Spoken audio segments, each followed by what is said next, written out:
Is it counting? Hello! Welcome! Welcome, YouTubers out there. I am Jay, and this is my beautiful cat. And welcome to our talk today in the Longevity League as part of our Cat and Jay initiative. Today we're going to talk about the 8 most common age-related conditions and what you can do to prevent them. All right. So Kat thought that maybe we should just ask you guys a few questions of what do you think are some of the, the 8 most common age-related conditions. First and foremost, let's think about what is an age-related condition. Okay. Things that are wearing out. Osteoporosis. Right. Great call. Awesome. So things that kind of wear out, like your knees, right? So age-related conditions. What happens as we get older? What are some of the things that affect us? Muscle wasting. Muscle wasting. Great. Awesome. Okay, so we're still at number 3, bone and joint degeneration. Patty said osteoporosis. All right. And then muscle wasting. Yeah. Was Tracy? Tracy, so, muscle do you know wasting. the term for that? There's Starts with an S. a fancy word for it. Sarcopenia. Whoa! Look at you! Look at me! Bring on, Gina! Okay, you guys can all go home. What's the word? Sarcopenia. Sarcopenia. All Look right. at you, dental else? hygiene. Is What that else? where you learned that What word? else? What else kind of wastes on us as we get older? Eyesight. Eyesight. Yeah. Hearing. Memory. Yeah. Hearing. Balance. Wow, they're all coming up. We got memory loss. Yes. We had balance. Yeah. We got balance. Yeah, Yep. this is number 5. Yep. Balance issues.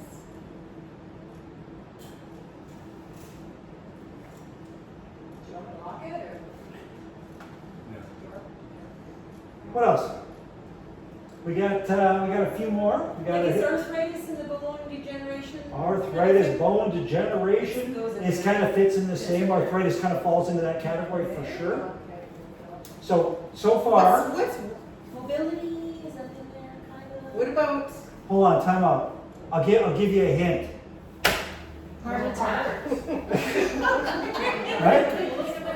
heart disease? Listen, I'm coming, honey. It's a big one. I'm coming to join you, honey. Heart disease and We stroke. just dated ourselves. Yes, we definitely did. But that's our demographic, right? That's our age, and these are the things that happen. So we've got 3 left. Yep. Wow. Oh, it's really down. Here, how about this? If I was to say, I just asked. Dementia. No. Think of the commercial. Ozempic? Yeah, what does Ozempic treat? Diabetes. Diabetes, right? Diabetes and Diabetes. obesity, Diabetes and which obesity. is metabolic syndrome. I haven't wanted to ask, Yep, even though they say I should. right? I just asked. So metabolic syndrome is Right? type 2 diabetes Yeah, and obesity. yeah. So there's 2 left. 2 left. Who here shovels? In our older age, as we shovel, what do we have the risk of hurting? Back? Martin, back pain. Back pain. We're giving Martin I that one. started that, which is why I said I'm sitting here. Yeah. 100%. It's all about what's back pain. As we get older, everyone's like, oh my back, I can't lift this, I can't do that, right? These are the little things that happen, right? And number 6, kind of part and parcel. If you think in balance, right? Balance issues happen because of numerous variables. But if you lose your balance, what happens? What's a big risk, right? Falls. So, Falls. yeah, elderly are afraid of falling, right? Afraid of That's number falling. 1 fear. Number 1 fear. Never mind, I parked on the street this morning in the sidewalk out front Oh. here. Yeah, it must have been complete ice. As in Well, that's nothing complete. everything else. There were 2 in front of the building where they shoveled the So these are the 8 most common age-related conditions. So we're going to talk about each of those conditions, and then we're going to talk about ways that you can prevent them. Yeah. Sound good? And we have handouts tonight. Oh, look at it. We're handing things out. So We're believe it or taking it not, to another level tonight. we're upping our game. You get takeaways. All right. So number 1, heart disease and stroke kind of tie part and parcel, right? So heart disease and stroke, believe it or not, is the number 1 cause of mortality. Okay. Second, Someone in Canada dies every 7 minutes because of heart attack or heart disease. Are you aware, okay, and maybe let me just give you a few definitions first, okay? So the definition as per Google, Dr. Google, Yes. definition of heart disease is conditions that affect the heart structure or function, such as coronary artery disease, irregular heartbeats, also known as arrhythmia, to name a couple, okay? The signs and symptoms of heart disease and stroke are chest pain, shortness of breath, fatigue, swelling in the legs, ankles, and feet, okay? I'll give you a little bit of stroke definition as well. It's a medical emergency that occurs when blood flow to the brain is blocked or a blood vessel in the brain bursts. This can cause damage and kill brain cells, resulting in long-term disability and death. The signs and symptoms of that are sudden weakness, right? Obviously numbness, confusion, vision problems, dizziness, and headache. Those are all kind of things that are gone. So believe it or not, most people think as you get older, it's sort of a rite of passage, right? Everyone growing up, everyone you knew either got heart disease, right? They got diabetes, right? They got Alzheimer's. These are all things that we just expect to happen with age, right? These are not genetic disorders for the most part, right? They are diet-related, diet and basically how you live your life, your functionality. Those are the contributors to determine whether these things actually happen or do not happen. That wasn't always known, right? Just keep in mind, doctors used to promote cigarettes. They used to say cigarettes were a good thing, right? So just remember how things have evolved over the years. There used to be athletes promoting cigarettes in commercials. First they went to doctors, then they went to athletes, right? So there are things that have changed over the years and how we do things and how we kind of engage with things. But some of the ways that we can prevent these things, what can you do about it, right? So if we know these are things brought on by our lifestyles, our choices, and so forth, what can we do to either prevent it or reverse it? Believe it or not, heart disease is not only preventable, it is 100% reversible. Okay? Yep, it's reversible. So just to give you a little background, as your diet, when you're eating fatty types foods and so forth, heavily processed foods and stuff like that, those plaques start building up inside your arteries. Your arteries are not rigid. It's not like plumbing in a house, okay? But keep in mind, very similar to plumbing in a house, if you keep pouring oil down the drain, eventually what happens? Right. It's like the inside of your artery, right? It's gonna line with oil or plaque until it gets more narrow and drives up your Blood pressure, right? And so blood pressure is a huge determinant, right? Martin, you know a little bit about blood pressure, right? And these are the things that happen. So if you eat a lot of fatty foods, a lot of processed foods and so forth, basically what you're doing is you're pouring oil down your sink, right? And eventually it's going to plug to the point where nothing goes through anymore, and then you go into an arrest, right? You have and don't be fooled by how people look on the outside, right?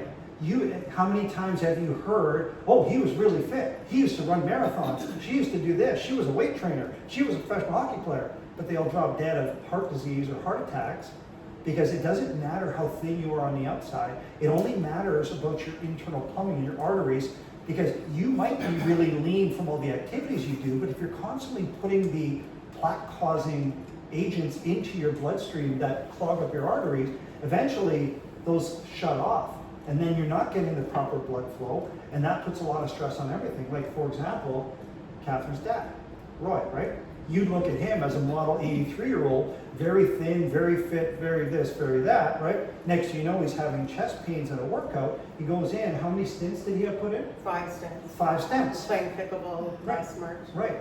So, But diet high in meat and Yeah. saturated fats, butter and stuff, right? right, So 100%. So these are the types of it's things. up over time. Absolutely. And it's not like when you look at somebody, you can never look at somebody from an external perspective and determine whether or not they're healthy or unhealthy. There are some indicators, right? Obviously, being thin is an indicator of better health. However, it doesn't necessarily mean that your internal plumbing is not clogged. So the only way to really determine whether or not your arteries can be clogged or unclogged is what you put in your body, right? So the number one thing that you can do to really reduce or eliminate the possibility of heart disease or stroke is eliminate things like highly processed foods, right? Saturated fats. And those are the types of things that really, High sodium. high sodium, like lots of salts and sulfur. You always hear about these things, right?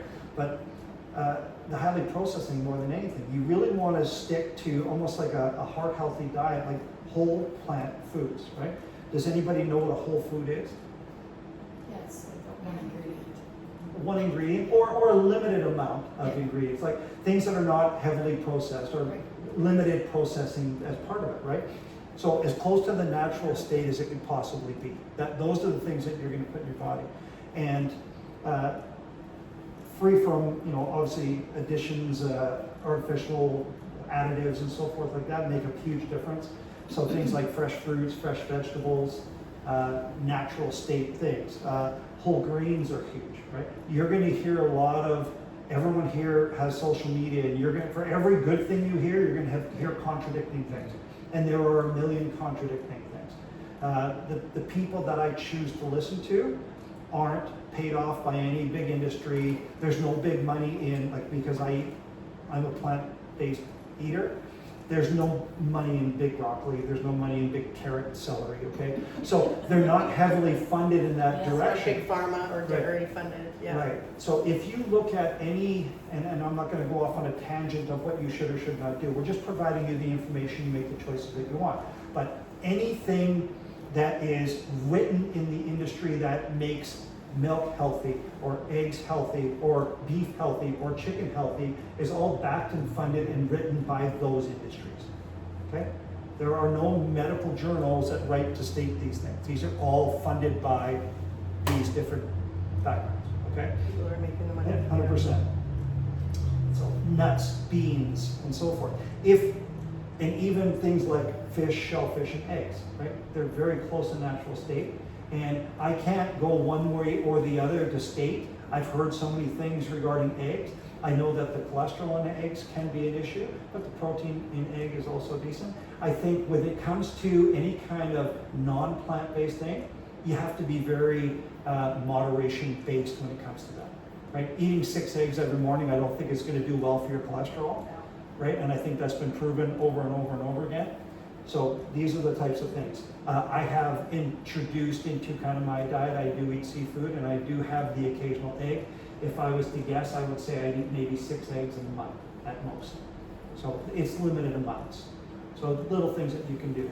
Another thing that you can do, apart from food, obviously your diet is number one. And just to digress slightly, if I was to ask you, if you were to change your eating habits and you were to eliminate the processed foods and you were going to eliminate the saturated fats and everything else and really go to a plant-based diet, how long do you think it would take for your body to adapt to that and you see the benefits? How long? Any guesses? Couple months. Couple months? What do you think? 6 weeks. Okay, what do you think? Shorter. 2 or 3 weeks. Okay, so the answer is days.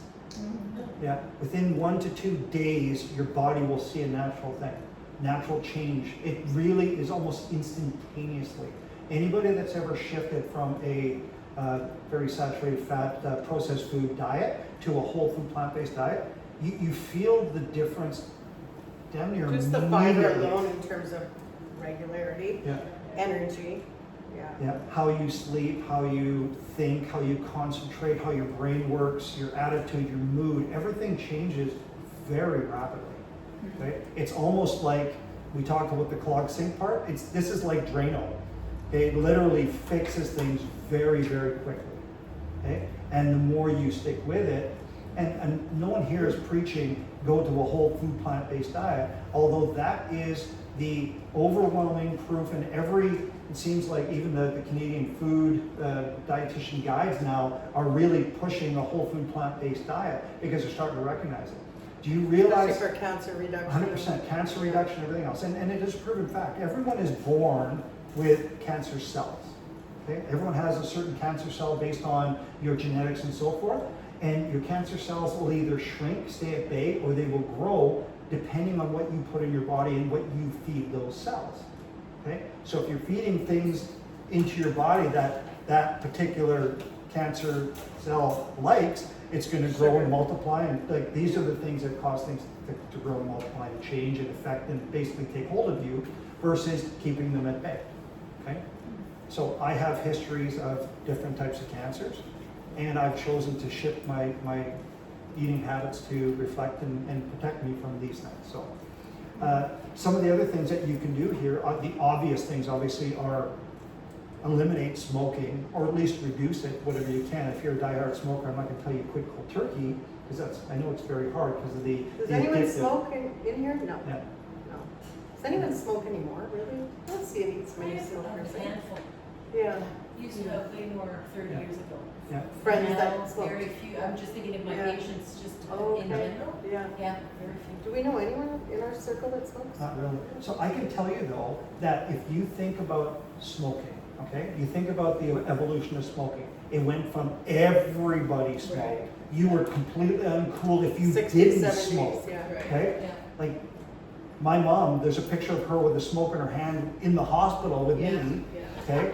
You were smoking in a hospital. Inside the hospital. People were smoking Yeah. on Airplanes. planes. The doctors were smoking. They were promoting it in every ad you can think of. So the shift away from smoking is, and very few people now smoke at all, if any.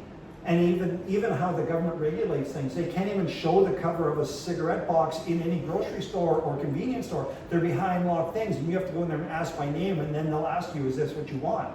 Like you can't even go there and look anymore. They don't want you to be attracted to the packaging or drawn or anything, and all those horrific warning labels and Yeah. pictures and everything else, right? Yeah. It's horrendous. But that's very similar to how the plant-based diet is evolving, right? So as many people, it was all front and center, everybody did this, and now it's weaning away. Same thing with learning about processed foods and high-fat diets and so forth. That's all kind of fading away because people are seeing how that's affecting their bodies. And that's starting to trickle down, and more people are starting to understand and adapt to kind of a plant-based diet, more healthy overall. The problem with plant-based though is there's not money in it, right? Right. So it's not promoted as heavily, but Yeah. it's so much better for you. And I can tell you now, doctors, when they go through all their medical training, there are no mandatory nutrition course that they have to take. So they receive very little, almost little to no nutritional guidance. Okay? So doctors, and this is not a slight on the medical system, but it's a reality. Doctors are trained on how to recognize symptoms. They are trained on how to recognize and treat symptoms. And the only way to treat symptoms versus root cause is to prescribe pills. And you're prescribing pills to treat those symptoms. You're treating a symptom, you're not treating root cause. If they actually focused and treated on root cause, you couldn't fix root cause with a pill. Root cause starts more structurally. So it's just a different thing. It's a different way of handling things, right?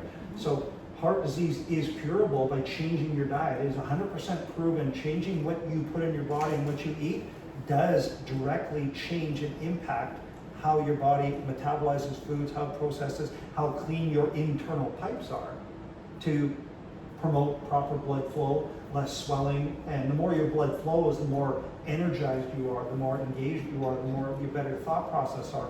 You're not, like if you think about it, and the one thing that I like, and there's only one man here, but I'm going to talk about, and this definitely affects women out there, is erectile dysfunction. Okay? So erectile dysfunction attacks a lot of men. And the way Dr. Greger from nutritionfacts.org talks about it, he goes, ED stands for erectile dysfunction, but it also stands for early death. So it's an early warning sign because the arteries and the blood flow that go to your nether region are smaller than the other arteries. So if it's attacking those now, if you're starting to have that, there's a good chance it's risking everything else and you're at high risk for this, okay, or this. So it is it's a good early warning, and anyone that you know that suffers from that, right? So I'm not going to comment on that, on how that changed when you went plant-based. Easy.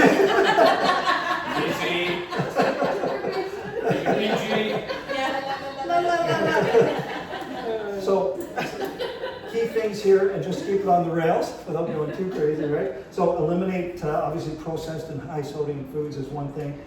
Reducing stress, right? It's one thing to what you put in your body, but also what you put in your mind, right? Reducing stress. Our last talk was all about mindfulness and meditations and slowing your breathing, doing yoga. These types of things are huge to help preventing issues from heart disease and stroke. For And sure. high blood pressure. So you want to also monitor your blood pressure regularly. And any of you can ask me at any time to take it for you. Yeah. Best to take it without any caffeine and earlier in the day when you're relaxed. And or where else can people stresses go in for the that? day. Well, you can go to your Grocery local store. grocery store, right? Every grocery Yeah, store. Tracy every Tracy drugstore. does it too. We'll just all, everyone will We show up have at your one. house. Yeah. Yeah. Yeah. And then I don't know, if people have, you guys have Apple Watches? Does everyone have an Apple Watch? No? But you have a Fitbit. Does anyone have an Apple Watch? Oh, okay. Well, I was gonna show you, you can check for AFib on your Apple Watch under the EKG. And you just hold your finger on the crown of it and it will tell you. It won't tell you if you're having a heart attack, but it will tell you if you're in AFib, and it'll read an EKG and tell you if you have a normal EKG or not, which is kind of cool. Yeah. So another good thing too, as you're shifting your diet, as you're eating a little bit more whole food, plant-based eating, your blood's going to start flowing a little bit more. So you want to definitely make sure you get at least 150 to 350 minutes of moderate intensity cardio work per week. It could be straight walking, it could be just workout classes, it could be a little bit of anything, but just keeping your body moving is very, very important. How many hours of sleep should we be having? I know there's always rumors about as you get older, you don't need as much sleep. Bull crap. Yeah. How many? 7 to 8 hours. About 7 to 8 hours Ideally, to sleep, yeah. right? Yeah. And the last thing is drinking plenty of water and staying hydrated. And I can tell you now, I would say 9 out of 10 people barely drink water at all, if at all. Okay, they'll drink it if they're working out, and that's it. You should have probably 8 of these per day, right? They always talk about glasses of water, but throughout the day, it's incredible how much your body sweats, how much it goes through. But it also promotes flushing of the system, keeping things moving and going in the right direction. So that is everything we can do with number 1. Moving You on. guys have any to- questions? Yeah. Okay, so then we're going to talk about sarcopenia, which is muscle wasting. So basically, it's the loss of muscle mass, strength, and function No muscle wasting here. in older adults. So loss of approximately 0.5 to 1% per year after the age of 50. So that leads to joint issues. So if you notice a lot of women over the age of 50, because estrogen starts to plummet and that atrophy starts to occur, lots of rotator cuff issues. A lot of women have You don't know shoulder anything about issues. rotator cuff issues, eh, Jeannie? Nobody here. No. Yeah. So signs and symptoms include weakness, fatigue, loss of energy, balance problems, trouble walking, standing. I remember back when I was in at the University of Manitoba, and we had a human anatomy lab, and we were doing labs on cadavers, and we had like an 80-year-old woman, and I mean the muscle fibers are just these like sinewy little.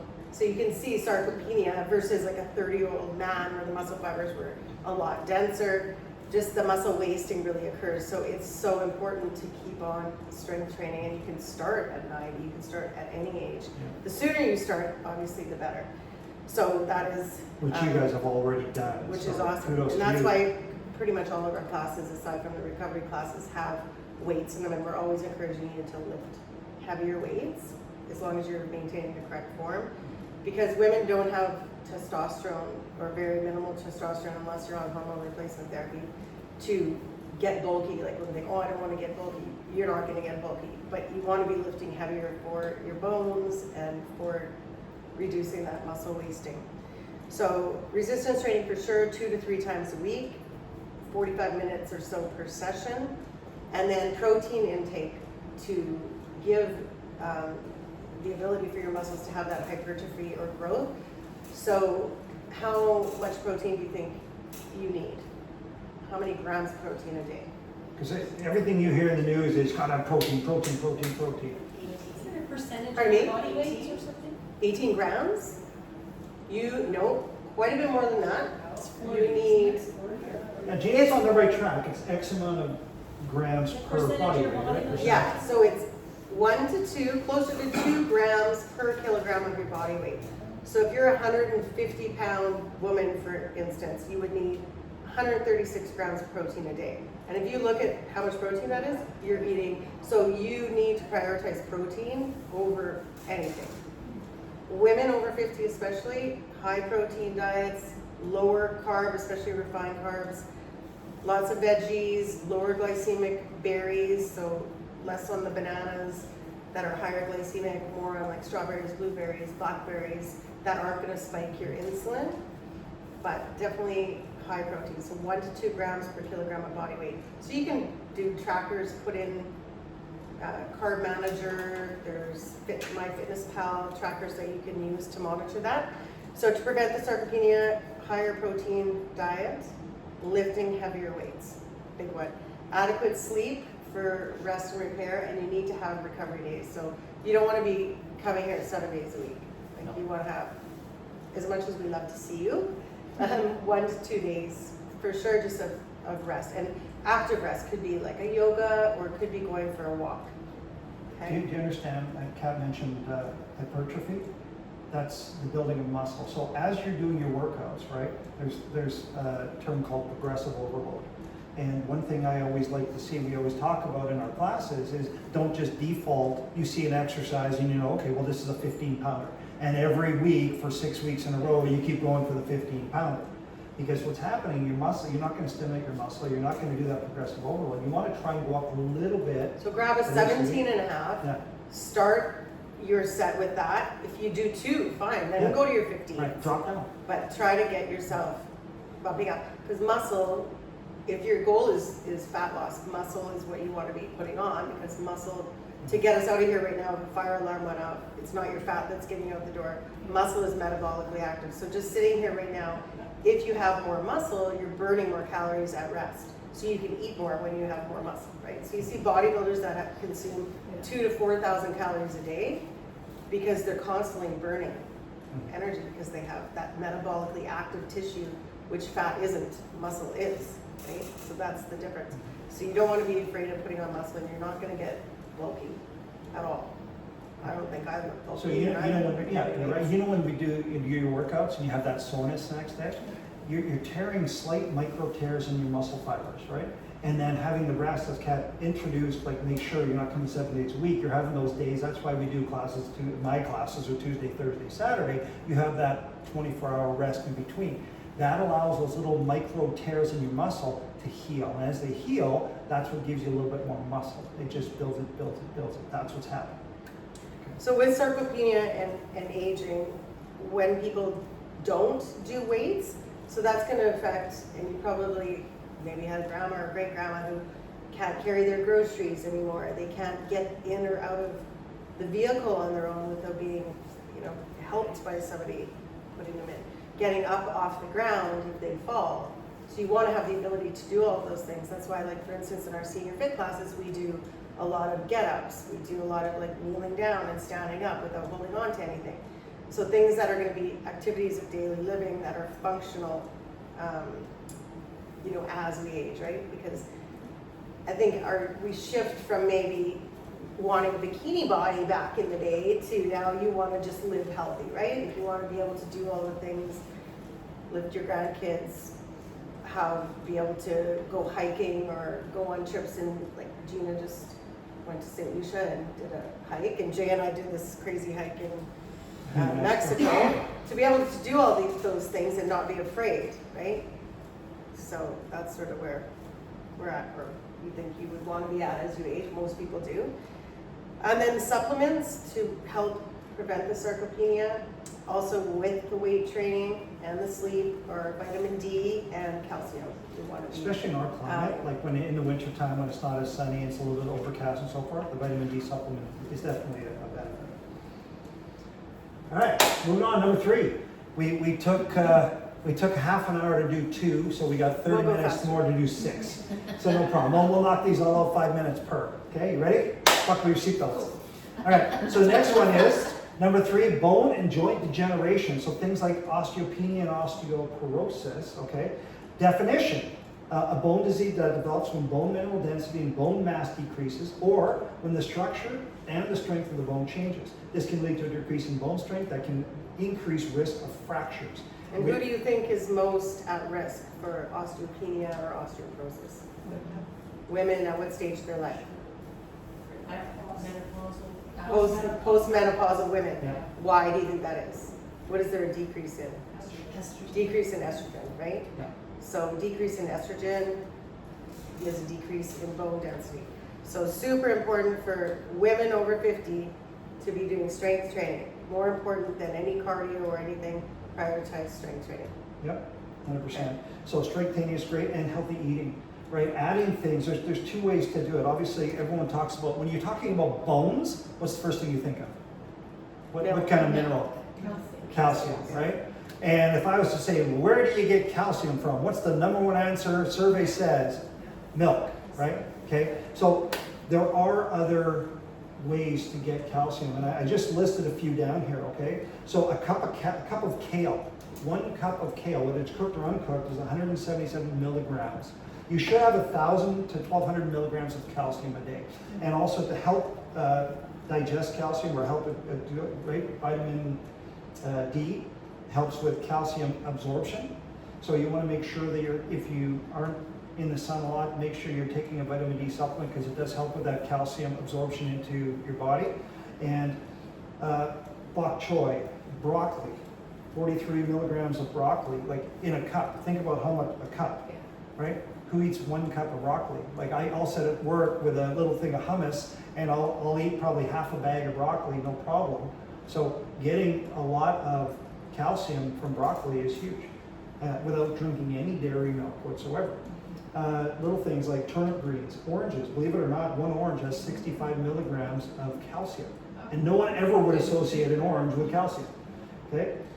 If you go to more, if you don't mind dairy or seafood, yogurt, believe it or not, 1 cup of yogurt is 448 milligrams, right? So if you still want to have those bacteria cultures and so forth, canned seafood like sardines. Like I grew up in the hood, and sardines on toast was the common thing. My grandpa would spread a whole can of sardines on toast and eat it. And don't get me wrong, I do enjoy my sardines. So 351 milligrams of calcium in a can of sardines, believe it or not. Hard cheeses have between 3 and 335 per ounce. Cottage cheese is 97 per half a cup, and so forth. So, and also omega-3 fatty acids are also very important when it comes to your bone health. So they lower triglycerides to prevent blood vessel clogging. So little things in here, so walnuts, right? Eating walnuts on top of your cereal, or just walnuts at all. You don't need much. Like 1 small handful of walnuts is all you really need per day. Little things like chia seeds, flax seeds, and hemp hearts. Have you ever had those or seen those? Right? Costco sells big bags of that stuff all the time. Believe it or Hemp not. hearts, Chia chia Seeds, hemp hearts, and but hemp hearts, you're also flax getting seeds. Flax. the protein, right? All 3. Yeah. So, and believe it or not, you literally need a teaspoon per. And I mean, like the benefits, the omega-3 fatty acids, and they're very simple. Add them to anything. Add them to smoothies. Throw them in your cereal. Throw them on salads. There are so many great benefits that you don't realize, and how it does with the fiber intake as well. So there's a lot here that's going for you. So healthy eating is huge. Kat already talked about weight bearing, especially postmenopausal women. With the healthy eating though too, I mean, we talked about smoking, but smoking is gonna be a precursor for osteoporosis or osteopenia as well. Reducing your caffeine, because that will leach as well of your bones, and alcohol intake. I'm going to risk my bones and not let go of my coffee. And then for women, like I say, over 50, if you're most at risk if you're under 135 pounds as a woman. Okay, so smaller joints. You don't strike the ground as hard, so you're not getting the uptake into your bones to increase your bone density.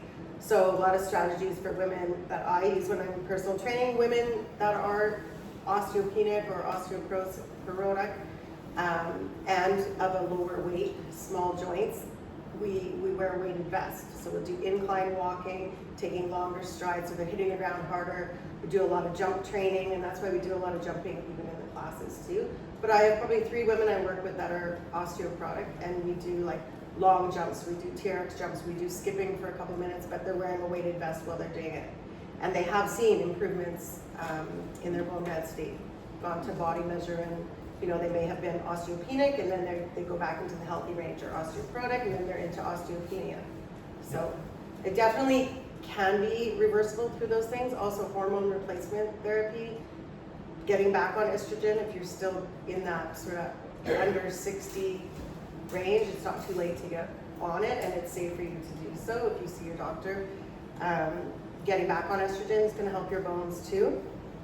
And then different supplements you can take, like we mentioned, vitamin D, calcium, and also magnesium is a good one for bone density. Absorption, Yeah. for sure.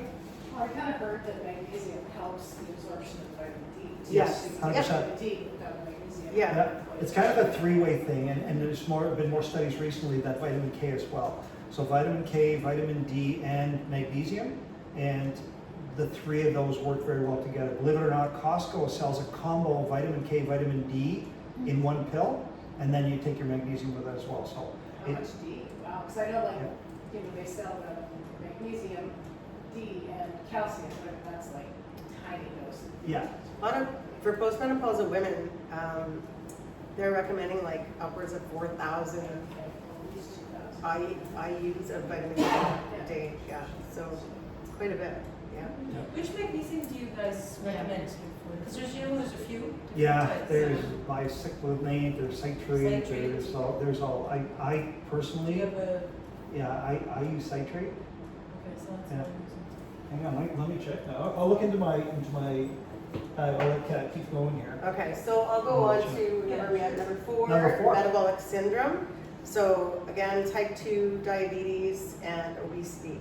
So 90 to 95% lifestyle induced and curable. Okay.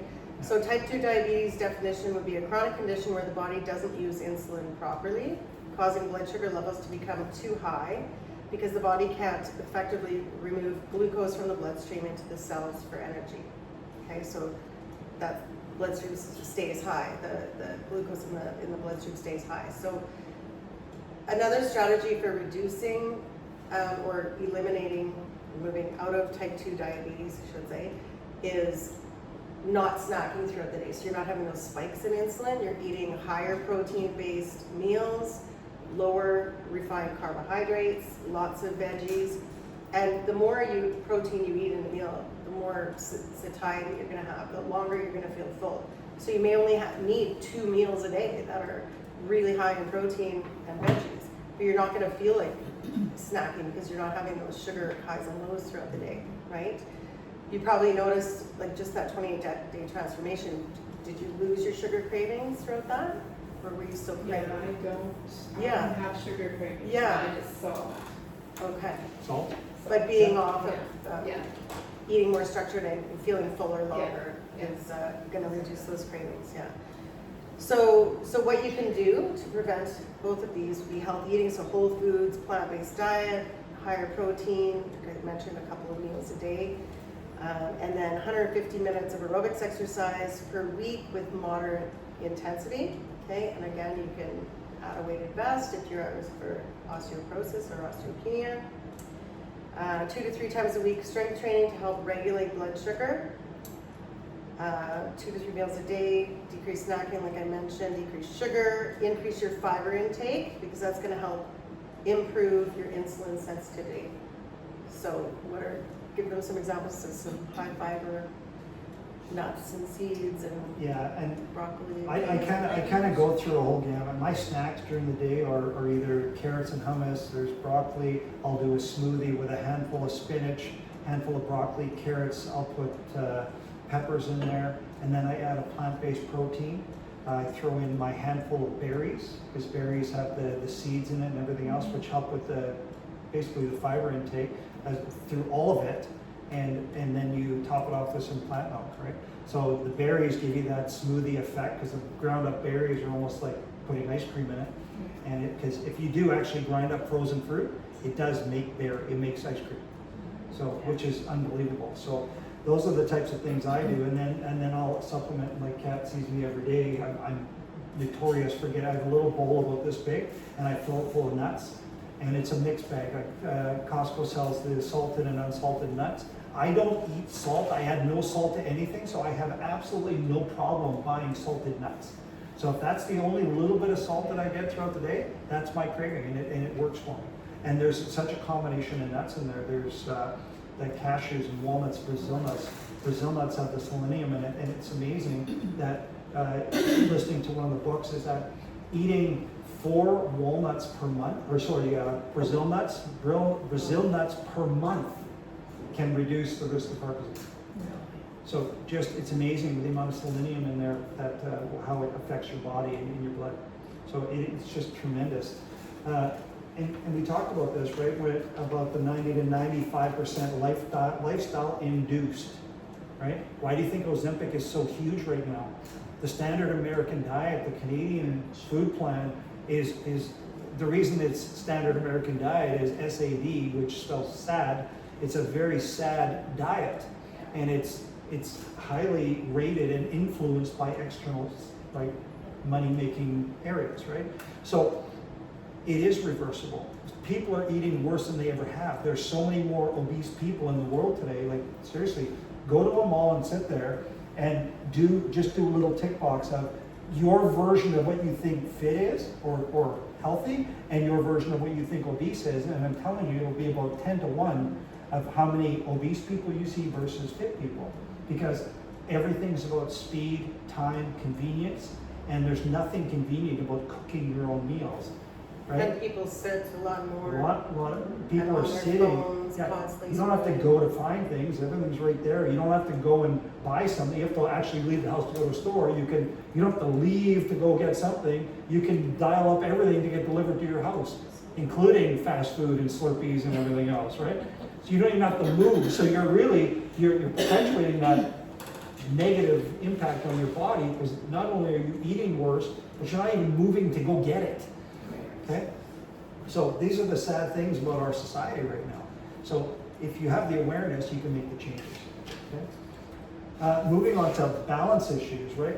The one thing here, some of the things, what do you think affects balance? You think about boxers, right? Inner ear, right? Yeah, inner ears, right? So in boxing, right, if you get hit in the ear, you're going to be off balance, right? How about your vision, right? As our eyes start to deteriorate and everyone's reading up close, and it's going to get way worse, everyone's looking at things this big, right? The eyes are getting worse and worse and worse and so much more strain. So as your eyes go, as your ears go, how about when you go to the doctor? How many times have you ever in your entire life gone to the doctor and he told you to change what you eat? Never. What do? What do they give you? They give you a pill. How many ads on television do you see every single night that are promoting one pill or another? Right? Try this, try that. Side effects include projectile vomiting, head There's an exploding. entire list. Right, there's a list of all these things. If any of these happen to you, please stop taking immediately and consult your physician. So we can give you another pill to treat the side effects. Okay? But the reality is, pills have side effects. Side effects could be balance related, right? Equilibrium related. These are things that throw you off, right? So there's all these different contributors here. Your hearing, your sight, strength, losing your strength. Like the sarcopenia, as we talked about in number 2, as you lose muscle in your legs, especially in our climate with icy conditions and less muscle, you're going to lose your balance way easier. So what I would highly recommend, and what I always tell my friend, like from a guy's perspective, most guys are man's man. I don't need to see a doctor. I only see a doctor when I'm almost on my deathbed, and then I'll go, right? Check your ego, right? Seriously, check your ego. Go to the doctor for regular checkups. You don't wait till your car is almost falling apart to take it to the garage. You have to take it in to get regular oil changes and little things, get your tire pressure checked. You got to do maintenance, or else you're going to have a major bill for something major that breaks when it could have been prevented the whole time. So that's the same with your body, right? Rather than having this major fall and breaking a wrist or breaking a hip, especially when you get older, everyone's breaking hips, right? You can eliminate all that just by staying in regular maintenance and doing the things we talk about, right? Like postural training, like even little things, sitting. Like I sit on my chair at work, people laugh, that's my chair at work. I sit on a Swiss ball, all day, every day. Everyone walks, oh, you sit on a ball. Well, don't you risk falling? Well, no, I don't risk falling because sitting on a ball actually improves my core strength and it keeps me sitting upright. And I sit with posture. I don't rely on some heavily, movable back to make me feel good. You're forced to sit up straight, which engages your core muscles, both your lower back and your abdominal muscles. So it makes a huge difference. Little things like things on a Bosu, doing exercises like squatting, just at Bosu home. marching. Bosu marching, Bosu squatting, doing anything revolving using your lower limbs, keeping those legs straight. I think I shared in the class one time, or just not that long ago, that the strength in your quads and your hamstrings is a direct indication of mortality. The stronger your legs, the longer you live. And it's just kind of an interesting thing. Yeah, there's a very interesting and single leg related things, right? You don't need any equipment for this. Balancing on one leg, doing single leg squats, holding on to the railing at home, just just anything single leg, just to keep the muscles around your legs moving in the right direction. That's what Catherine put on Facebook. At a certain age, with your eyes open, you should be able to balance for X amount of time. Mm-hmm. And then close your eyes. That's Well, yeah, you take away that proprioception, right? The ability to know where you are in space. That's adding like another level to it. Yeah. But Yes. Yeah. Yeah. Okay, we're gonna move on to falling, number 6. So falling, obviously as we age, is more of a risk. Loss of functional ability, changes in sight, hearing, and loss of muscle or muscle strength. Coordination and balance are contributors. They occur due to muscle weakness, poor balance, and vision problems. So what we can do in order to prevent, and I have a fall prevention guide for you to take home. So a lot of it, what do you think would help in terms of being strong? What area of the body would you want to work on to prevent falls? Core, right? So things like planking, bird dogs, hip bridging, okay, all those good things, lunges. Our 45-second Body plank. squats. Yep. Okay, so Those this is are the the fall kind of bracing prevention things. checklist that you can do, or you can give to a parent of yours or a friend that you think needs it. So just going through, like if you wanted to in a daily warm-up, 5 to 10 minutes, marching in place, arm circles, balance exercises. So one thing we do in our senior fit class a lot of is the heel-toe walk. Okay, we do this a lot. Or we take a band and we'll put it around our feet, stretch it out, and we'll do lifts, okay?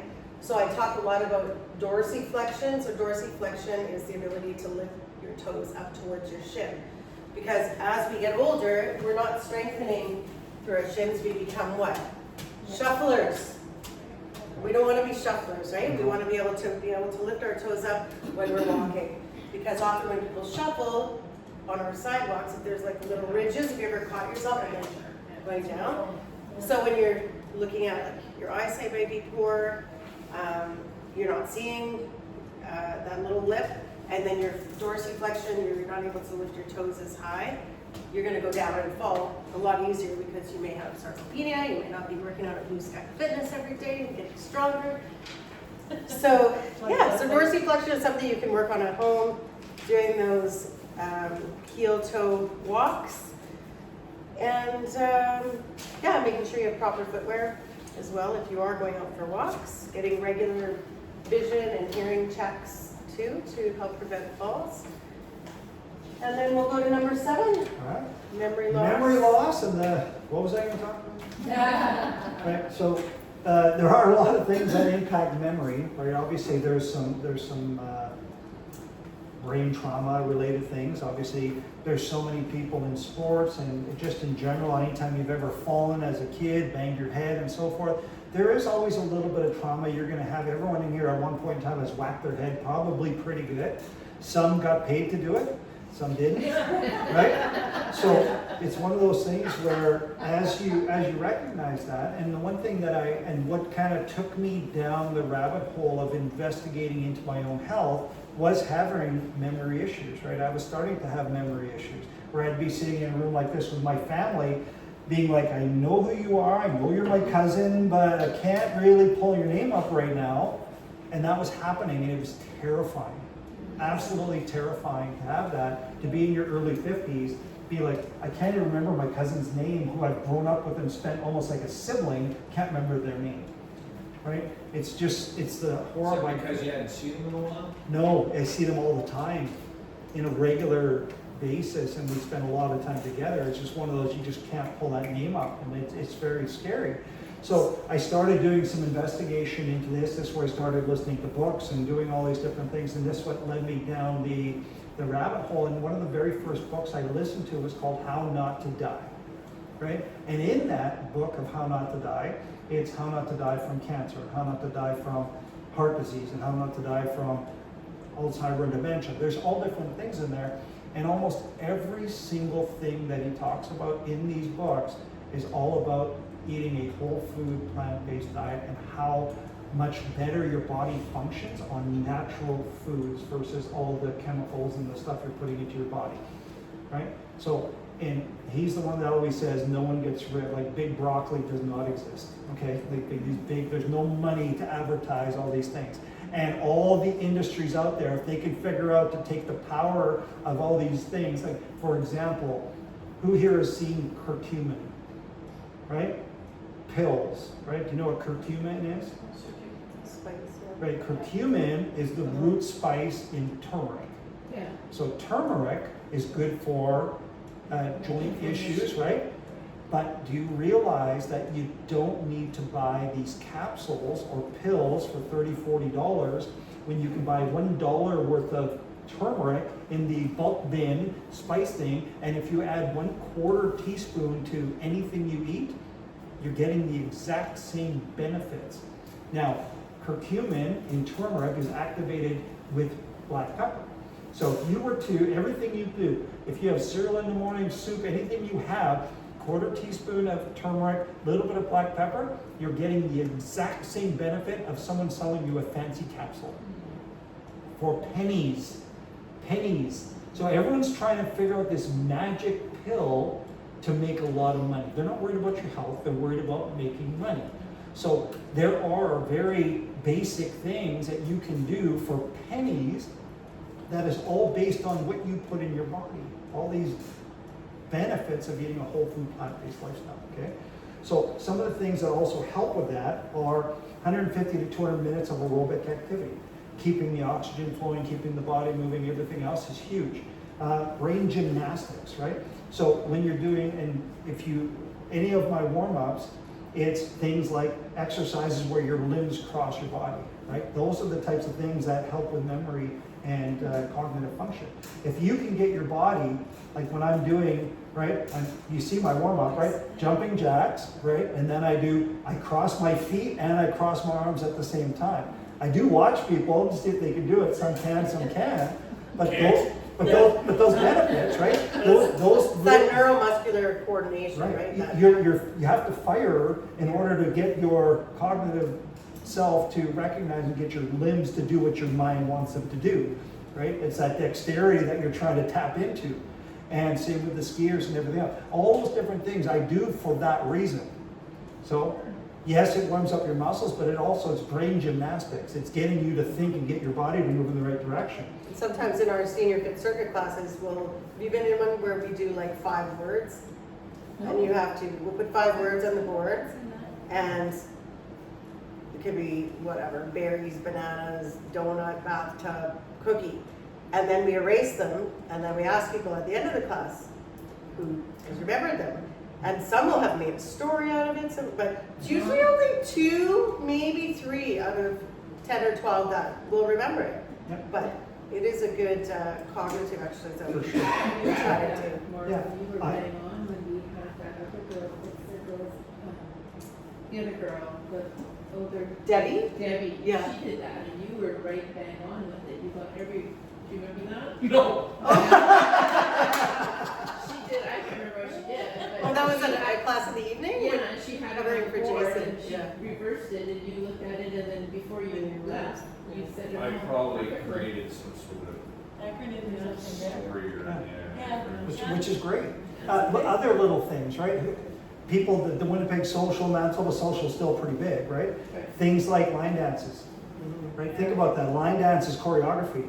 If you can do that and pick that choreography up, that's so good for your brain. It's so good for activating things, remembering steps, dance steps. Dancing in general is very good. Anything with any Crossword kind of choreography. puzzles, Yeah, crosswords. Wordle, Sudoku. Yeah. What about freestyle, is that okay? Freestyle stuff. Freestyle dancing? Oh, freestyle. Freestyle. I thought you were freestyling. I said, sure, break us down. And then looking to it, like other brain boosting foods, walnuts, flax seeds, chia seeds, so anything that's high in omega-3 and healthy fats, avocados, dark chocolate, but making sure you have over 70% Cacao. cocoa. Oh, I thought you Turmeric. said 70 ounces. Leafy greens, whole greens, and green tea.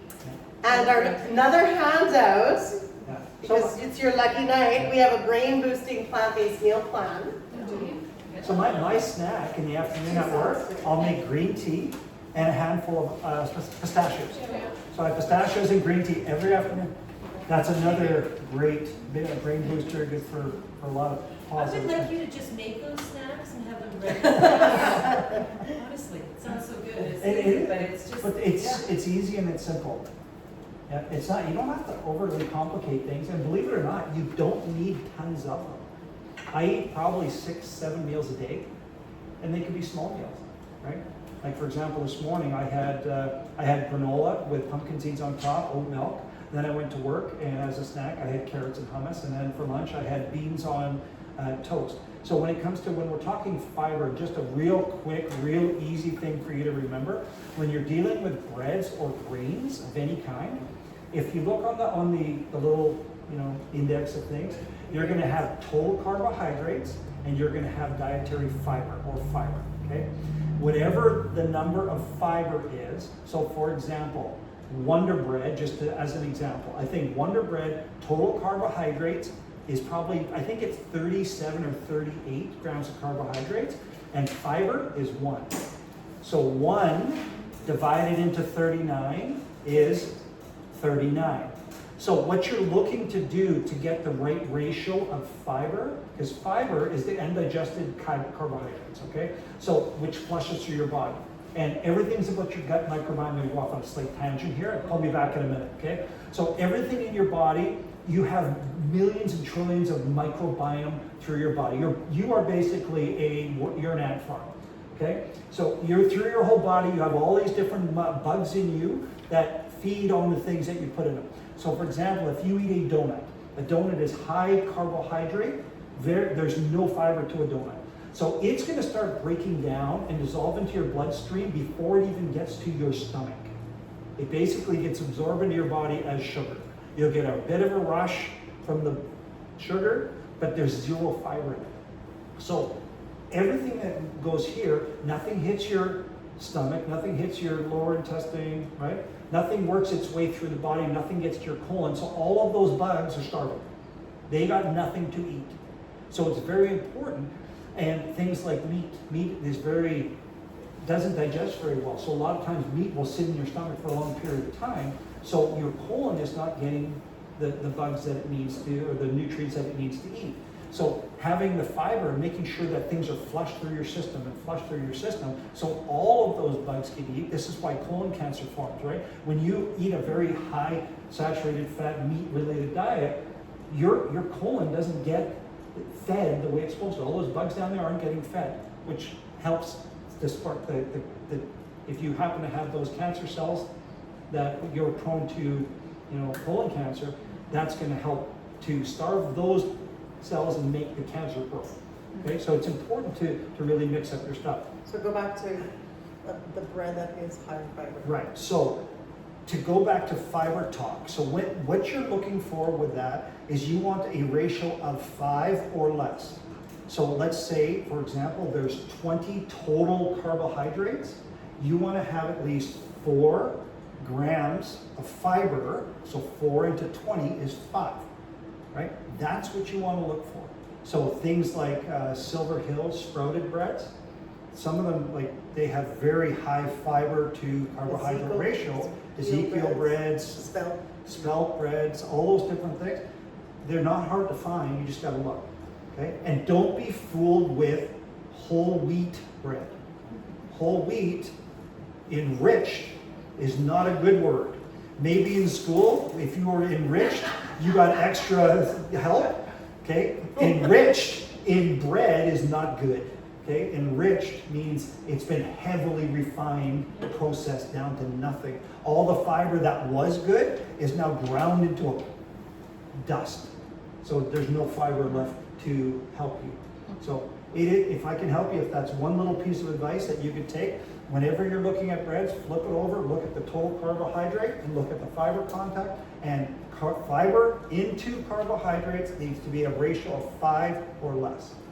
Okay? That's one little thing. No one says cut out carbs, right? When it comes to that, everyone says, well, I can't eat bread, I can't eat bread. Well, yeah, you can. There's some really good breads out there, right? I probably eat 4 slices of bread every single day, but I eat very high fiber bread. So it makes a big difference. It doesn't sit in you, it helps work its way through, it helps move everything, which is fantastic. Exactly. All right? Okay, so we'll move on to the last one, because we know we said, did we say how long this was gonna be? No, we said Roughly an hour. No? Okay, You guys are okay? You got 30 Last one? seconds. Okay, so back pain is usually an accumulation over time from loss of strength, bone, joint, and disc degeneration and poor posture. So a lot of people are sedentary, sitting in their jobs, or they're working from home now, remote. Sitting may not have the ideal posture, may not be set up correctly. You're on your phones, a lot of people have that forward neck posture, right? So anytime your spine is out of alignment and you don't have a neutral pelvis and neutral spine, you're going to be adding exercises onto an unhealthy spine, right? So neutral spine is very important. We want to make sure we're doing core conditioning exercises like the dead bug, like bird dogs, abdominal bracing exercises. So farmers carry, for instance, farmer carry is like holding 2 kettlebells or weights, okay?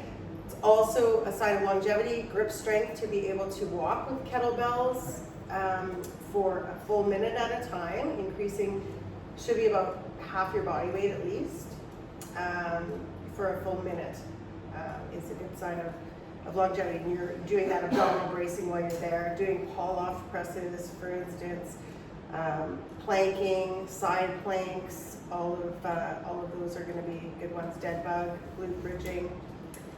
And then learning how to maintain a neutral spine. So you can test a neutral spine by laying on your back with your knees bent, making sure your low back is pressed into the floor. You can come up onto, like, against a wall with your heels and see how much space you have. So if you have a ton of space, or you guys can see me, like where I put my whole arm through the other side, that's not a neutral spine. So neutral spine, you want to be able to look down and see your fingertips touching. So you're bracing your core. So you're going from here. If I have a lot of lordosis, I can't see my fingers, then I'm going to tuck my tailbone under, brace my core. Now I can see my fingers. So when you're standing in line at a grocery store, check in with that. Can I see my fingers? Brace your core. That's how you should be standing. It's like bending your knees, bracing your core. So I have also a neutral spine strengthening routine. So my hand out. Okay, there you go. Little takeaways for you. And then there you go. Does everyone know what proper anatomical stance looks like? Nope. No? So oftentimes, like when we were doing our fitness training, when we became certified personal trainers, one thing they do is they get you to stand up and you just stand. Everyone just stands there, right? So like this. If you can see your ring, you have improper anatomical stance, okay? Anatomical stance is palms forward, okay? This is proper. Shoulders are back, chin's up, right? Shoulders are back. This is proper anatomical. So anybody that's ever done yoga, when you do corkscrews or shavasana, how are you laying?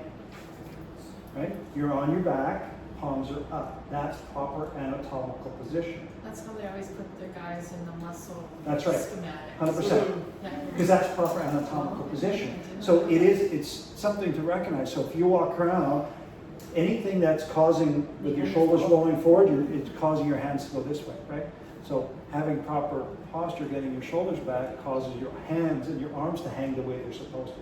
So catch yourself every once in a while. Don't let your shoulders roll forward. Don't let proper. Well, so much of our lives now are in that flex It's position, all like right? this. Driving, on the computer. Think about leaning typing a forward. computer all day long. You're in this mode, right? So when you step away from that, your natural hand position is here, unless you correct it. So you have to really think about correcting it. Yeah. Everything, Strengthening your all back. those little things contribute to back pain. Right? Being out of proper anatomical position. Right? Yeah, so you want to learn how to maintain that neutral spine while you're doing activities of daily living. So, like if you're shoveling, you're bracing your core. If we're doing standing exercises in class, we often say, keep your knees slightly bent, brace your core. And then you're adding in the movement, right? You So if you understand don't, the you're going to bracing? fling when you see Yeah. people Arching. arching, like to get the weight up. No, you want your knees bent, core engaged, tuck your pelvis, and then you're adding the movement. You shouldn't be using anything else in your body to get that I out. thought that was too much weight. If you're using too 100%. much weight too. Yeah. Yeah. So drop your weight down, but still a lot of people, even if they're not using too much weight, will just get sloppy, right? And use their back. When you're getting tired. Yeah, when you start to For get sure. tired, yeah. Yep. And your body, I'll just leave you with this last tip. Your body only knows function, not age. Okay, Think about yourself, right? Like, do you think any different? Like, doesn't matter what age you are right now. Do you say, oh, I definitely think like a 50 whatever person? Your brain, I definitely think, look at 30. right? Your brain still thinks like you're 20, right? Nothing changes. Even my 77-year-old mother still thinks, I still feel 20. I still feel my 20s. I look in the mirror and I go, what happened? Yeah. Right? These are the things that happen, right? So your body only knows function, not age. Your mind is that way and your body is that way as well. So I play hockey with guys in their 80s. You probably play hockey with a few guys that are up there in age as well, right? I'm Half- in the 30s. Yeah. I didn't Well, check. and it's up to you how you want to function as you age, right? Right. How you want to. I didn't check IDs yesterday. But it is one of those things that the only time you start going downhill is when you stop doing things, right? So if you keep doing things on a regular basis, time keeps going, your age keeps going up and up and up, but your body doesn't know any different, right? Motion is lotion for your body. Yeah, absolutely That's fact. what I tell my 85-year-old Carol. You know that Carol, my personal trainer? Motion is lotion. Is that Carol? Carol Kennedy, yeah. Any questions? Movement is medicine. Motion is lotion. Yeah. Going back to number 3, bone and joint.